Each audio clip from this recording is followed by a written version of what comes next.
चढ़े रे साजन मलला लूट लेगे हंसी मुस्कान तोर बोली माँ बसे हे माटी के खुशबू जियत भर निभाबो तोर संग खेत खार मा चलथन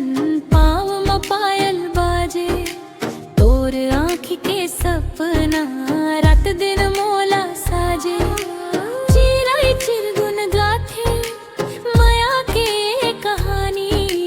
तोर नाव लिखे दिल मा बन के अमिट निशानी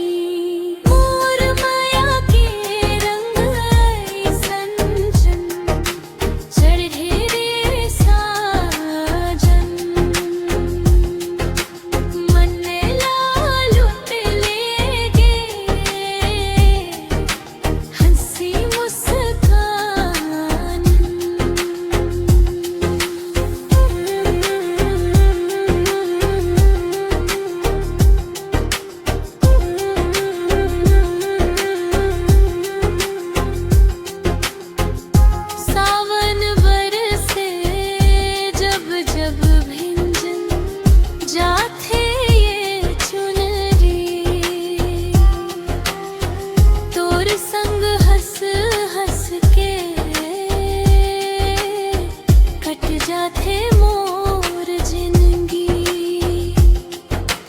माटी माहे जन्म माटी माहे सोसे